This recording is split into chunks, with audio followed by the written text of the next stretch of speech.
ਅੱਜ ਅਸੀਂ ਤੁਹਾਨੂੰ ਮਿਲਾਉਣ ਜਾ ਰਹੇ ਹਾਂ ਨਿਹਾਰਿਕਾ ਗੁਪਤਾ ਜੀ ਨਾਲ, ਜੋ ਕਿ ਹਾਈ ਕੋਰਟ ਦੇ ਵਕੀਲ ਹਨ ਤੇ ਬਹੁਤ ਹੀ ਵਧੀਆ ਤਰੀਕੇ ਨਾਲ ਆਪਣੀ ਸੇਵਾਵਾਂ ਦੇ ਰਹੇ ਹਨ। ਕਰੋਨਾ ਦੀ ਮਹਾਮਾਰੀ ਦੇ ਦੌਰਾਨ ਵੀ ਨਿਹਾਰਿਕਾ ਜੀ ਵੱਲੋਂ ਬਹੁਤ ਹੀ ਵਧੀਆ ਤਰੀਕੇ ਨਾਲ ਆਪਣੀ ਸੇਵਾਵਾਂ ਦਿੱਤੀਆਂ ਗਈਆਂ। ਸਾਡੀ ਪੰਜਾਬ ਪ੍ਰੈਸ ਦੀ ਟੀਮ ਨੇ ਨਿਹਾਰਿਕਾ ਗੁਪਤਾ ਜੀ ਨਾਲ ਵਿਸ਼ੇਸ਼ ਮੁਲਾਕਾਤ ਕੀਤੀ। ਪੇਸ਼ ਹੈ ਇੱਕ ਰਿਪੋर्ट। ਚੈਨਲ ਤੇ ਤੁਹਾਡਾ ਸਵਾਗਤ ਹੈ। ਅੱਜ ਅਸੀਂ ਤੁਹਾਨੂੰ ਮਿਲਾਉਣ ਜਾ ਰਹੇ ਹਾਂ ਇੱਕ ਐਸੇ ਵਕੀਲ ਦੇ ਨਾਲ ਜਿਹਦਾ ਇੱਕ ਉਦੇਸ਼ ਹੈ ਕਿ ਮੈਂ ਸਾਰੇ ਪੰਜਾਬ 'ਚ ਤਾਂ ਕਿ ਹਿੰਦੁਸਤਾਨ ਦੇ ਵਿੱਚ ਹੀ ਉਹ ਲੋਕ ਜਿਹੜੇ ਪਰੇਸ਼ਾਨੀਆਂ ਦੇ ਦੌਰ ਦੇ ਵਿੱਚ ਆ ਉਹਨਾਂ ਦੀ ਹੈਲਪ ਕਰਨੀ ਹੈ। ਸਾਡੀ ਮੁਰਾਦ ਹੈ ਐਡਵੋਕੇਟ ਨਿਹਾਰਿਕਾ ਗੁਪਤਾ ਜੀ ਦੇ ਨਾਲ, ਜਿਹੜੇ ਹਾਈ ਕੋਰਟ ਦੇ ਵਕੀਲ ਨੇ ਔਰ ਆਪਣੀ ਸੇਵਾਵਾਂ ਬਹੁਤ ਵਧੀਆ ਤਰੀਕੇ ਨਾਲ ਨਿਭਾ ਰਹੇ ਨੇ। ਬਹੁਤ ਇਹਨਾਂ ਦਾ ਧੰਨਵਾਦ ਆ ਜਿਹੜਾ ਅੱਜ ਪੰਜਾਬ ਪਲੱਸ ਚੈਨਲ ਦੇ ਬਹੁਤ ਵਾਰ ਰਿਕੁਐਸਟ ਕਰਨ ਤੇ ਕਈ ਵਾਰ ਅਸੀਂ ਇਹਨਾਂ ਨੂੰ ਰਿਕੁਐਸਟ ਕੀਤੀ ਲੋਕਡਾਊਨ ਦੇ ਵਿੱਚ, ਪਰ ਇਹਨਾਂ ਨੇ ਟਾਈਮ ਨਹੀਂ ਦਿੱਤਾ। ਹੁਣ ਸਾਨੂੰ ਇਹਨਾਂ ਨੇ ਟਾਈਮ ਦਿੱਤਾ।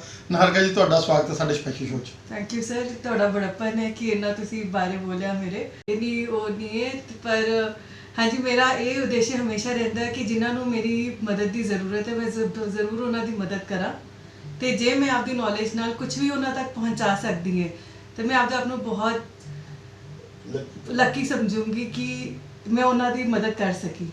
ਜੀ, ਜਿਸ ਤਰੀਕੇ ਦੇ ਨਾਲ ਅੱਜ ਬੜੀ ਟੈਨਸ਼ਨਾਂ ਵਾਲਾ ਮਾਹੌਲ ਹੈ, ਜਿਹਨਾਂ ਲੋਕ ਕਿਰਾਏ ਦੇ ਉੱਤੇ ਰਹਿ ਰਹੇ ਨੇ ਜਾਂ ਜਿਨ੍ਹਾਂ ਨੇ ਕਿਰਾਏ ਦੇ ਉੱਤੇ ਆਪਣੀਆਂ ਜਗ੍ਹਾਵਾਂ ਲਿੱਤੀਆਂ ਔਰ ਜਿਨ੍ਹਾਂ ਨੇ ਦਿੱਤੀਆਂ, ਕਿਉਂਕਿ ਇੱਕ ਬਹੁਤ ਵੱਡਾ ਜਿਹੜਾ ਹਿੱਸਾ ਹੈਗਾ ਸਾਰੇ ਹਿੰਦੁਸਤਾਨ ਦਾ ਉਹ ਇਹਨਾਂ ਚੀਜ਼ਾਂ ਦੇ ਉੱਤੇ ਡਿਪੈਂਡ ਕਰਦਾ ਹੈਗਾ, ਕਿਉਂਕਿ ਹਰੇਕ ਬੰਦੇ 'ਚ ਇੰਨੀ ਪਹੁੰਚ ਨਹੀਂ ਹੈ ਕਿ ਉਹ ਆਪਣੀਆਂ ਚੀਜ਼ਾਂ ਬਣਾ ਸਕੇ।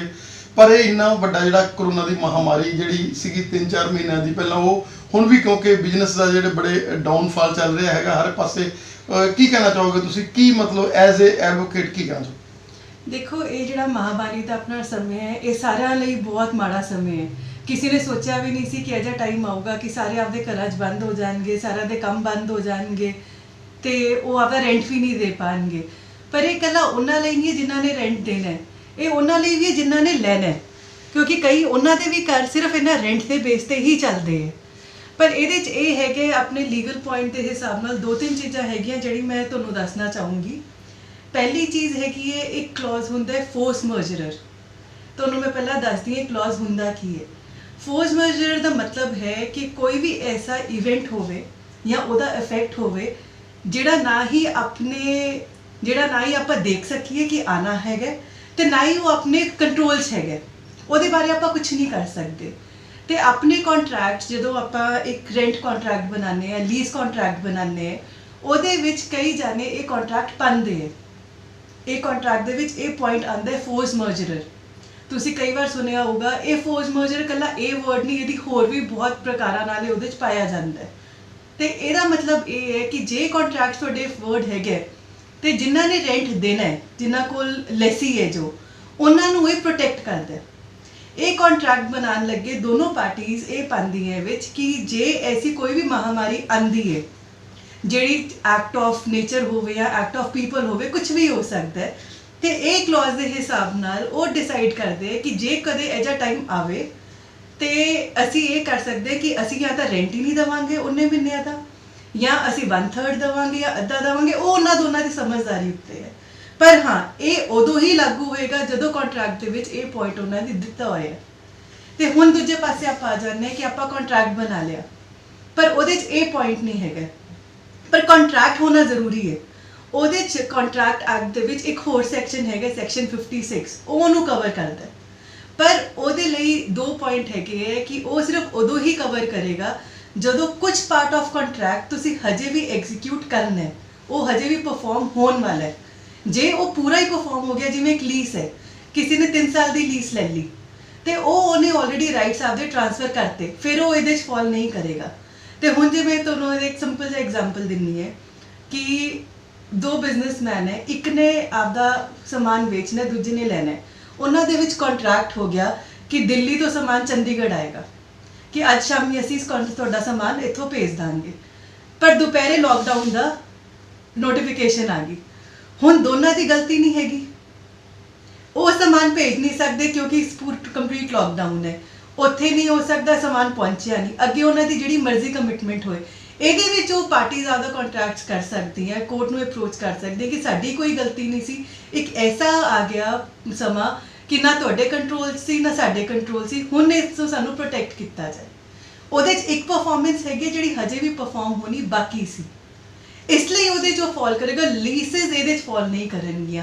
ਸਿੰਪਲ ਜਿਹਾ ਹੈਗਾ, ਜਿਹੜੇ ਐਗਜ਼ੀਕਿਊਟਿਡ ਕੰਟਰੈਕਟਸ ਹੈਗੇ ਹੈ ਉਹ ਇਹਦੇ 'ਚ ਫਾਲ ਨਹੀਂ ਕਰਨਗੇ, ਸਿਰਫ ਐਗਜ਼ੀਕਿਊਟਰੀ ਕੰਟਰੈਕਟਸ ਫਾਲ ਕਰਨਗੇ। ਤੇ ਬਾਕੀ ਜਿਹੜਾ ਆਪਾਂ ਟੈਨੈਂਸੀਜ਼ ਕਹਿੰਦੇ ਜਾਂ ਆਪਾਂ ਇਹ ਲੈਸੀਜ਼ ਕਹਿੰਦੇ, ਲੀਜ਼ਰਸ ਕਹਿੰਦੇ, ਇਹ ਜੇ ਕੋਈ ਵੀ ਕੰਟਰੈਕਟ ਨਹੀਂ ਹੈਗਾ ਤੇ ਇਹ ਟ੍ਰਾਂਸਫਰ ਆਫ ਪ੍ਰਾਪਰਟੀ ਐਕਟ ਹੈਗੇ ਉਹਦੇ ਅੰਡਰ ਇਹ ਫਾਲ ਕਰਦਾ ਹੈ। ਤੇ ਉਹਦੇ ਜਿਹੜਾ ਫੋਰਸ ਮਰਜਰ ਹੋ ਗਿਆ ਜਾਂ ਜਿਵੇਂ ਆਪਾਂ ਮਹਾਮਾਰੀ ਦਾ ਟਾਈਮ ਕਹਿ ਦਈਏ, ਕੋਈ ਵੀ ਐਸਾ ਐਕਟ ਕਹਿ ਦਈਏ, ਉਹ ਫਾਲ ਕਰਦਾ ਸੈਕਸ਼ਨ 108E ਦੇ ਵਿੱਚ। ਉਹਦੇ 'ਚ ਜਿਹੜਾ ਦਿੱਤਾ ਹੋਇਆ ਕਿ ਕੋਈ ਵੀ ਐਸੀ ਗੱਲ ਹੋਵੇ ਜਿਸ ਕਰਕੇ ਇੱਕ ਬੰਦੇ ਨੇ ਆਪਦੀ ਪ੍ਰਾਪਰਟੀ ਲੀਜ਼ ਤੇ ਲਿੱਤੀ ਹੋਈ ਹੈ, ਉਹ ਜਿਸ ਪਰਪਸ ਕਰਕੇ ਲਿੱਤੀ ਉਹ ਕਿਸੇ ਵੀ ਕਰਕੇ ਜਮਾ ਵੀ ਨਹੀਂ ਹੋ ਸਕਦਾ, ਕਿ ਬਿਲਕੁਲ ਹੀ ਇੰਪੋਸੀਬਿਲਿਟੀ ਹੈ ਕਿ ਉਹ ਪ੍ਰਾਪਰਟੀ ਉਸ ਪਰਪਸ ਲਈ ਯੂਜ਼ ਹੀ ਨਹੀਂ ਕਰ ਸਕਦਾ। ਫਿਰ ਜਿਹੜਾ ਲੈਸੀ ਹੈ ਉਹਦੀ ਇਹ ਹੈਗੀ ਹੈ ਕਿ ਉਹਦੀ ਡਿਸਕ੍ਰਿਸ਼ਨ ਹੈ ਕਿ ਉਹ ਉਸ ਨੂੰ ਵੋਇਡ ਕਰਨਾ ਚਾਹੁੰਦਾ ਹੈ ਕਿ ਨਹੀਂ। ਹੁਣ ਜੇ ਉਹ ਕਹਦੇ ਕਿ ਠੀਕ ਹੈ ਮੈਂ ਇਹ ਪ੍ਰਾਪਰਟੀ ਲਿੱਤੀ ਸੀ ਐਗਰੀਕਲਚਰ ਲਈ, ਮੈਨੂੰ ਪਤਾ ਹੈ ਕਿ ਐਸਾ ਟਾਈਮ ਆ ਗਿਆ, ਫਲੱਡ ਆ ਗਿਆ, ਫਾਇਰ ਆ ਗਿਆ, ਮੌਬ ਦਾ ਹੋ ਗਿਆ, ਕੁਝ ਵੀ ਲੈ ਲਓ ਤੁਸੀਂ, ਕਿ ਮੈਨੂੰ ਪਤਾ ਮੈਂ ਐਗਰੀਕਲਚਰ ਲਈ ਇਹ ਪਰਫਾਰਮ ਨਹੀਂ ਕਰ ਸਕਦਾ, ਪਰ ਮੈਂ ਫਿਰ ਵੀ ਚਾਹੁੰਦਾ ਕਿ ਇਸ ਮੈਂ ਪ੍ਰਾਪਰਟੀ ਨੂੰ ਰੱਖ ਲਾਂ ਕਿ ਅੱਗੇ ਕੰਟੀਨਿਊ ਕਰਾਂ, ਮੈਂ ਕੁਝ ਹੋਰ ਕਰ ਲੂੰਗਾ। ਫਿਰ ਉਹ ਕੋਰਟ ਨੂੰ ਅਪਰੋਚ ਨਹੀਂ ਕਰ ਸਕਦਾ। ਉਹ ਉਦੋਂ ਹੀ ਕਰ ਸਕਦਾ ਜੇ ਉਹ ਕਹੇ ਕਿ ਮੈਂ ਐਗਰੀਕਲਚਰ ਲਈ ਲਿੱਤਾ ਸੀ, ਹੁਣ ਐਸਾ ਟਾਈਮ ਆ ਗਿਆ ਕਿ ਮੈਂ ਬਿਲਕੁਲ ਵੀ ਇਹਦਾ ਕੁਝ ਨਹੀਂ ਕਰ ਸਕਦਾ, ਬਿਲਕੁਲ ਇੰਪੋਸੀਬਲ ਹੈ ਉਸ ਸਿਚੁਏਸ਼ਨ ਲਈ ਯੂਜ਼ ਕਰਨ ਲਈ, ਫਿਰ ਉਹ ਕੋਰਟ ਨੂੰ ਅਪਰੋਚ ਕਰ ਸਕਦਾ, ਕੋਰਟ ਉਹਨੂੰ ਵੋਇਡ ਕਰ ਦੇਗੀ। ਇਹ ਕੁਝ ਚੀਜ਼ਾਂ ਜਿਹੜੀ ਆਪਾਂ ਧਿਆਨ 'ਚ ਰੱਖਣੀਆਂ ਆਪਾਂ ਨੂੰ ਜ਼ਰੂਰੀ ਹੈ ਲੀਗਲ ਪੁਆਇੰਟ ਆਫ ਵਿਊ ਦੇ ਨਾਲ, ਕਿਉਂਕਿ ਸਿਰਫ ਟੈਨੈਂਟਸ ਦਾ ਨਹੀਂ ਹੁੰਦਾ, ਲੈਂਡਲॉर्ड्स ਦਾ ਵੀ ਹੁੰਦਾ ਹੈ ਕਿ ਦੋਨਾਂ ਨੂੰ ਲਾਅ ਨੇ ਪ੍ਰੋਟੈਕਟ ਕਰਨਾ ਹੈ। ਨਿਹਾਰਿਕਾ ਜੀ, ਅਗਰ ਜਿਹੜੀ ਮਰਜ਼ੀ ਦੀ ਕਲਾਸ ਹੈਗੀ ਆ, ਕਿਉਂਕਿ ਆਪਣੇ ਲੋਕਾਂ ਨੇ ਗੱਲ ਸੋਚੀ ਨਹੀਂ ਹੁੰਦੀ ਕਿ ਮਤਲਬ ਜਿਹੜਾ ਆਮ ਜਿਹੜੇ ਲੋਕ ਹੈਗੇ ਆ, ਆਮ ਕਿਰਾਏ ਤੇ ਲੋਕ ਦੇ ਰਹੇ ਨੇ, ਫਿਰ ਉਹਨਾਂ ਦੇ ਲਈ ਕਿਰਾਏਦਾਰ ਲਈ ਔਰ ਜਿਹੜੇ ਕਿਰਾਏ ਤੇ ਦੇਣ ਵਾਲੇ ਉਹਨਾਂ ਦੇ ਕੀ ਪ੍ਰੋਟੈਕਸ਼ਨ ਹੈਗੀ? ਉਹ ਹੈਗੀ ਹੈ ਸੈਕਸ਼ਨ 56 ਦੀ ਮੈਂ ਗੱਲ ਕੀਤੀ ਸੀ, ਜਿਹਦੇ 'ਚ ਮੈਂ ਤੁਹਾਨੂੰ ਦੱਸਿਆ ਸੀ ਕਿ ਜਿਹੜੇ ਐਗਜ਼ੀਕਿਊਟਰੀ ਕੰਟਰੈਕਟਸ ਹੈਗੇ ਉਹਦੇ 'ਚ ਫਾਲ ਕਰਦੇ। ਤੇ ਜੇ ਕੰਟਰੈਕਟ ਜਮਾ ਵੀ ਨਹੀਂ ਹੈਗਾ, ਤੁਸੀਂ ਕੋਈ ਕੰਟਰੈਕਟ ਕੀਤਾ ਹੀ ਨਹੀਂ, ਤੇ ਉਹ ਟ੍ਰਾਂਸਫਰ ਆਫ ਪ੍ਰਾਪਰਟੀ ਐਕਟ ਦੇ ਅੰਡਰ ਫਾਲ ਕਰਦੇ। ਤੇ ਉਹੀ ਗੱਲ ਹੈ, ਰਾਈਟਸ ਉਹਨਾਂ ਦੇ ਪ੍ਰੋਟੈਕਟਡ ਰਹਿਣਗੇ ਜੇ ਉਹਨਾਂ ਨੇ ਕੰਟਰੈਕਟ ਬਣਾਇਆ ਹੋਇਆ ਤਾਂ ਵੀ, ਜੇ ਨਹੀਂ ਬਣਾਇਆ ਹੋਇਆ ਤਾਂ ਵੀ।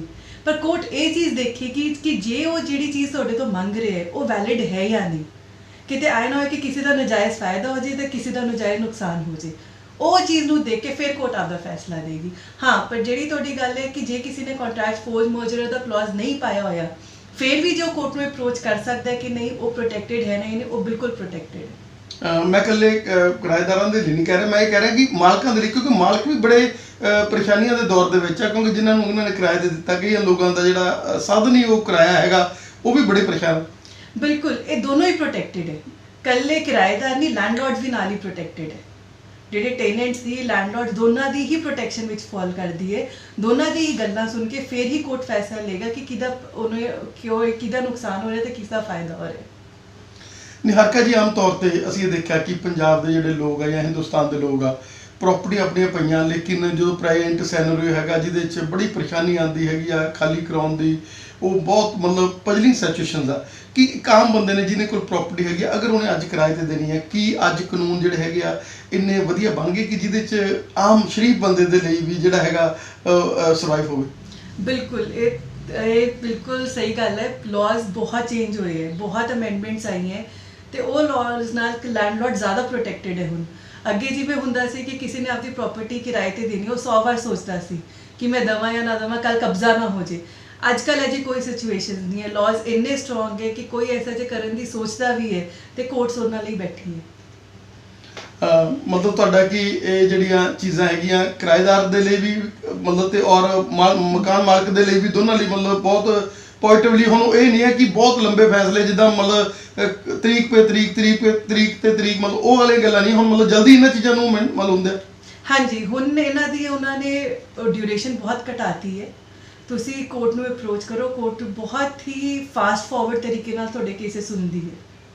ਹੁਣ ਉਹਨਾਂ ਨੇ ਕੋਰਟ ਦੇ ਜੱਜਸ ਵੀ ਵਧਾਤੇ, ਨੰਬਰ ਆਫ ਕੇਸਿਸ ਜਿਹੜੇ ਹੈਗੇ ਡਿਸਾਈਡਿੰਗ ਹੋਣ ਦੇ ਹੁਣ ਜ਼ਿਆਦਾ ਹੋ ਰਹੇ। ਪਰ ਉਹੀ ਗੱਲ ਹੈ, ਜਿਵੇਂ ਅੱਜ ਕੱਲ੍ਹ ਮਾਰਾਮਾਰੀ ਦਾ ਟਾਈਮ ਹੈ ਤੇ ਸਿਰਫ ਇਹ ਚੀਜ਼ ਨਹੀਂ, ਕੋਰਟਸ ਵੀ ਬਹੁਤ ਘੱਟ ਵਰਕਿੰਗ ਹੈ। ਤੇ ਹੁਣ ਇੱਕ ਟਾਈਮ ਆ ਗਿਆ ਜਦੋਂ ਥੋੜੇ ਜਿਹੇ ਕੇਸਿਸ ਬੈਕਲੌਗ ਤੁਸੀਂ ਕਹਿ ਰਹੇ ਹੋ ਕਿ ਹੋ ਰਹੇ ਹੈ, ਪਰ ਜੇ ਆਪਾਂ ਨਾਰਮਲੀ ਦੇਖਿਆ ਜਾਏ ਤਾਂ ਕੋਰਟਸ ਦੀ ਵਰਕਿੰਗ ਅੱਜ ਕੱਲ੍ਹ ਬਹੁਤ ਫਾਸਟ ਹੈ। ਮੇਰਾ ਹਮੇਸ਼ਾ ਤੋਂ ਇਹ ਉਦੇਸ਼ ਰਿਹਾ ਕਿ ਜਿਨ੍ਹਾਂ ਦੀ ਮੈਂ ਮਦਦ ਕਰ ਸਕਦੀ ਹੈ, ਮੇਰੀ ਨੌਲੇਜ ਜੇ ਉਹਨਾਂ ਤੱਕ ਪਹੁੰਚ ਸਕਦੀ ਹੈ ਤੇ ਉਹਨਾਂ ਦੀ ਹਲਕੀ ਜਿਹੀ ਮਦਦ ਹੋ ਸਕਦੀ ਹੈ, ਤਾਂ ਮੈਂ ਆਪਦਾ ਆਪ ਨੂੰ ਬਹੁਤ ਲੱਕੀ ਸਮਝੂੰਗੀ।